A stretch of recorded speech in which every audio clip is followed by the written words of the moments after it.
The most dangerous ship in the US Navy isn't a destroyer. It's not a carrier. It's not a submarine. It's a supply ship. Unarmed, slow, loaded with everything a fleet needs to fight. Fuel, ammunition, food, spare parts. Without supply ships, aircraft carriers run out of jet fuel in days. Destroyers exhaust their missile magazines. The entire Fifth Fleet goes from the most powerful naval force in the Gulf to a collection of very expensive, very helpless metal. That's why attacking a US Navy supply ship isn't just a tactical move. It's a strategic declaration of war against America's ability to project power. And that's exactly what Iran attempted when a formation of IRGCN fast boats tried to corner a Military Sealift Command vessel operating alone in the southern Persian Gulf. What followed in the next 12 minutes changed the balance of power in the Gulf overnight. Not because of the firepower used, but because of what it proved about how far Iran was willing to go, and how close they came to succeeding. Welcome to Warfare Signal, where we break down the most critical military operations shaping global power. The target was a Lewis and Clark-class dry cargo and ammunition ship. Length, 689 feet. Displacement, 41,000 tons fully loaded. Top speed, 20 knots. Crew, 124. All civilians, employed by Military Sealift Command, the Navy's logistics arm. This ship carried no weapons, no defensive systems, no armor, no combat-trained crew.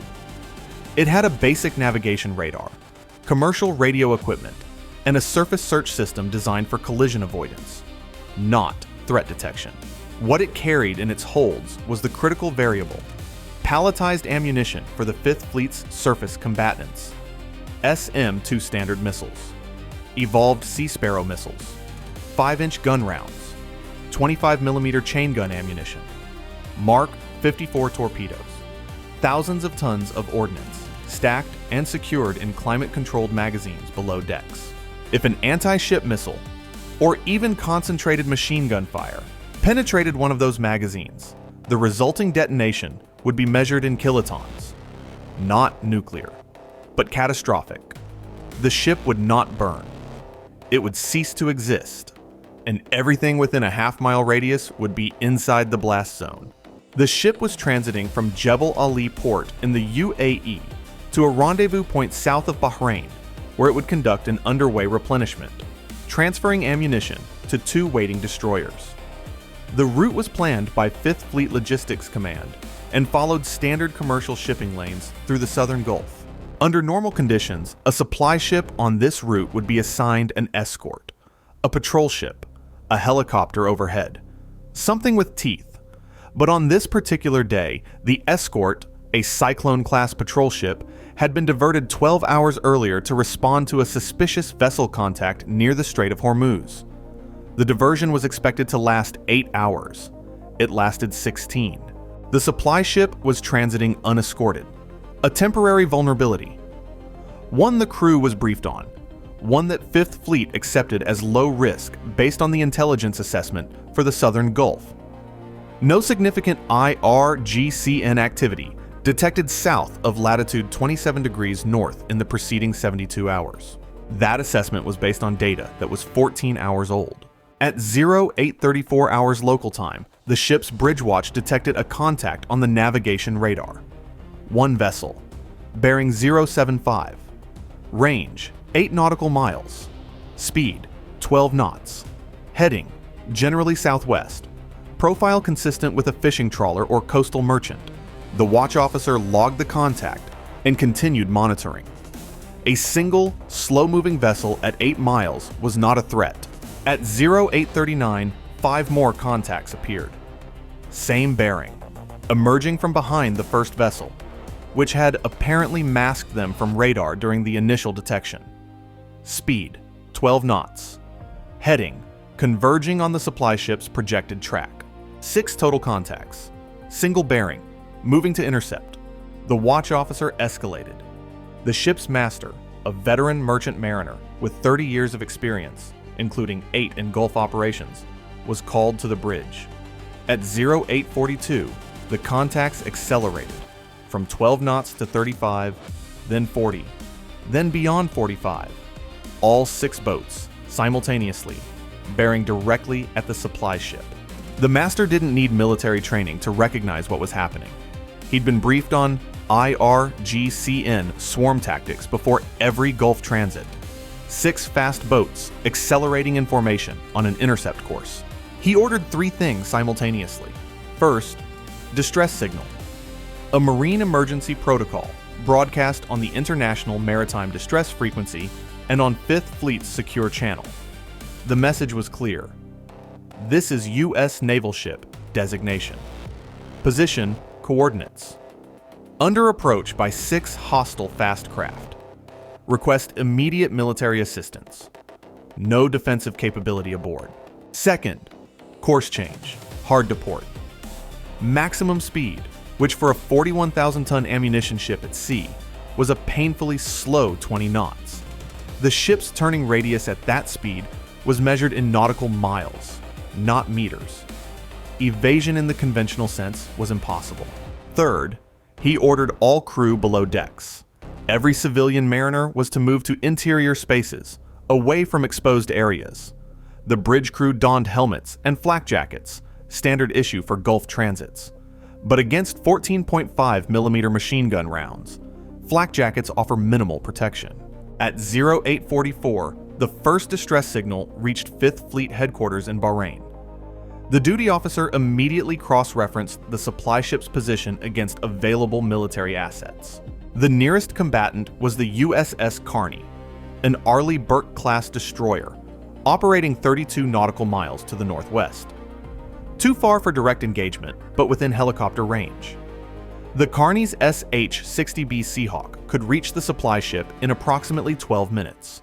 The second nearest asset was a pair of A-18E Super Hornets from the Carrier Air Wing embarked on the USS Eisenhower, conducting combat air patrol 95 nautical miles to the south. At full afterburner, the Super Hornets could be overhead in approximately 8 minutes. 12 minutes for the helicopter, 8 minutes for the jets.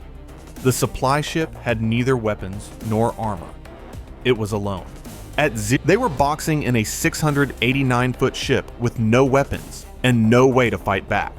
At 0846, the first shots were fired.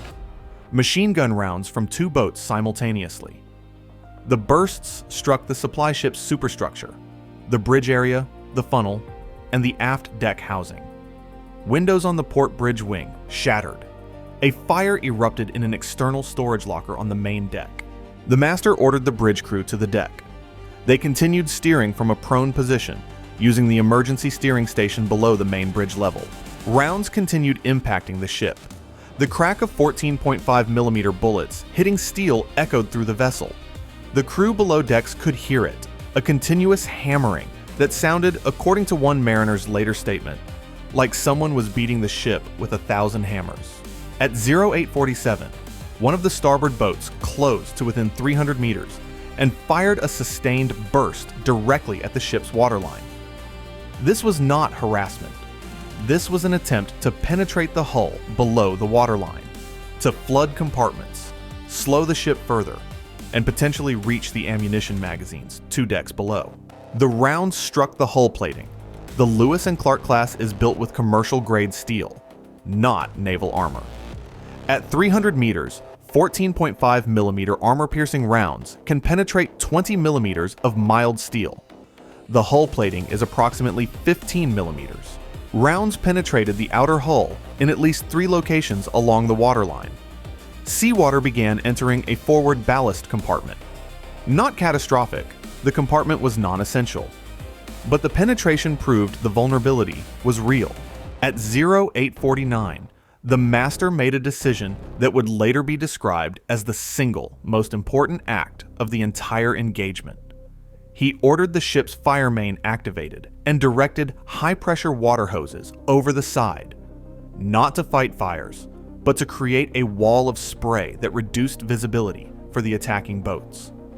At the same time, he ordered smoke floats deployed from the stern, emergency signaling devices that created thick orange smoke across the ship's wake. The water spray and smoke didn't stop the attack, but they degraded the attacker's targeting. Machine gun fire became less accurate. Rounds that had been hitting the superstructure began landing in the water. The boats had to close further to maintain effective fire, which meant they spent more time in the danger zone when help arrived. Help arrived at 0851. Two A-18E Super Hornets, callsign Raider Flight, screamed overhead at 500 feet and 450 knots. The sonic effect alone was staggering. The roar of two fighter jets at low altitude in a supersonic pass is physically disorienting. On the small, open fast boats, the effect was immediate. Two boats broke off and turned away. The psychological impact of fast jets overhead is well documented. Small boat crews in open cockpits experience extreme noise, wind disruption, and the visceral awareness that they are now visible to aircraft carrying precision munitions. But four boats continued. The Super Hornets banked hard and came around for a second pass. This time, the lead jet descended to 300 feet and deployed flares, a visual warning unmistakable in its intent. One more boat broke off. Three remained, still firing at the supply ship, still closing. At 0852, the flight lead received weapons release authorization from the carrier's Combat Direction Center, which was receiving real-time updates from 5th Fleet. The rules of engagement were clear. The supply ship was under active hostile fire. Defensive response was authorized. The lead Super Hornet rolled in. An FA-18E carrying air-to-ground ordnance can engage surface targets with multiple weapon systems. On this mission, the jets were carrying AGM-65 Maverick missiles, infrared-guided precision weapons originally designed for use against armored vehicles, but devastatingly effective against surface craft. The first Maverick launched from 1.5 miles at 400 knots. Time to impact, approximately 4 seconds. The missile locked onto the thermal signature of the nearest boat, a pay cap 2 at 250 meters from the supply ship's hull. Impact. The 300-pound penetrating warhead struck the boat amidships. The boat was not merely destroyed, it was fragmented. Debris was later found scattered across a 400-meter radius. The second Super Hornet engaged another boat with a Maverick. Same result. Instant destruction. The third and final boat turned and fled. Maximum speed. Northeast. Toward Iranian waters. The flight lead tracked it for 30 seconds. The boat was disengaging. No further ordnance was expended. At 0853, the Seahawk from the USS Kearney arrived on station. It assumed overwatch of the supply ship and tracked the fleeing boat until it crossed into Iranian territorial waters. At 0855, the engagement ended. 12 minutes from the first shots. The supply ship sustained significant damage. 37 confirmed hull impacts from machine gun rounds. 3 waterline penetrations. 1 external fire, extinguished by the crew. 2 bridge windows destroyed. Superficial damage across the upper superstructure. No crew members were killed. 4 civilians were injured. 2 from flying glass on the bridge, 1 from a secondary fire, 1 from a fall during evasion maneuvering. All injuries were non-life-threatening. The ammunition magazines were intact. Not a single round penetrated below the main deck. The master's decision to keep the ship at maximum speed, which maintained the waterline penetrations above the most vulnerable cargo spaces, was credited with preventing a potential catastrophic detonation. But the post-incident analysis shook 5th Fleet Command to its core. The central finding: a Military Sealift Command vessel carrying thousands of tons of explosive ordnance had been left unescorted in waters where IRGCN activity was present. The diversion of the patrol ship escort, justified by a suspicious contact that turned out to be a false alarm, created a 16-hour window of vulnerability. The IRGCN either detected this gap through surveillance or exploited it by coincidence. Post-incident intelligence was unable to determine which. Either answer was unacceptable. Within 30 days, CENTCOM issued a directive. No ammunition ship would transit the Persian Gulf without a dedicated military escort. Period. No exceptions. No risk accepted gaps. If an escort was unavailable, the supply ship would hold in port until one was assigned.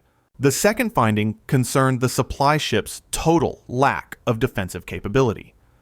A 689-foot, 41,000-ton vessel carrying explosive cargo had nothing. No weapons, no countermeasures, no decoys, no defensive systems of any kind. The crew's only options were evasion and improvisation. The master's use of fire hoses and smoke floats, while effective, was a testament to ingenuity born of desperation, not doctrine. Within 90 days, Fifth Fleet began installing temporary defensive measures on high-value MSC vessels transiting the Gulf. Mark 38 chain gun mounts, .50 caliber machine guns, operated by embarked Navy security teams, not civilian mariners.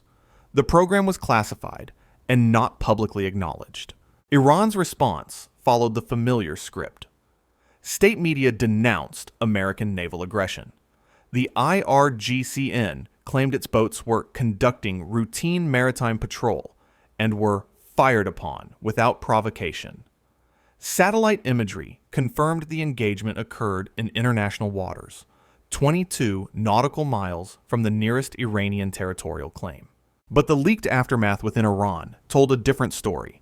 According to Allied intelligence assessments, the attack on the supply ship was planned at a higher level than typical IRGCN provocations. The target selection, a logistics vessel, not a warship, indicated strategic intent. The goal was not to sink a destroyer. The goal was to disrupt the U.S. Navy's ability to sustain operations in the Gulf. One Iranian assessment, obtained through signals intelligence, contained a phrase that circulated through CENTCOM for months afterward. The warships are the sword. The supply ships are the hand that holds it. Cut the hand. The supply ship was repaired in 18 days. The 4 injured civilians returned to duty. The master received a commendation from the Secretary of the Navy, an unusual recognition for a civilian mariner that underscored the significance of his actions. And somewhere in the Pentagon, planners updated their threat models. The IRGCN wasn't just targeting warships anymore. It was targeting the logistics chain, the fuel, the ammunition, the spare parts, the invisible infrastructure that makes the Fifth Fleet function. The 12-minute attack on a supply ship changed the balance overnight, not because of what was destroyed, but because of what was exposed. The U.S. Navy's most powerful weapons are useless without supply ships to feed them. And until that morning, those supply ships were crossing the Gulf with nothing between them and the enemy but open water. That's no longer the case, but the lesson was learned at the cost of 3 hull penetrations, 4 wounded civilians, and 1 very dangerous question. What happens when the next attack comes with missiles instead of machine guns? Stay vigilant, stay informed. I'll see you in the next one.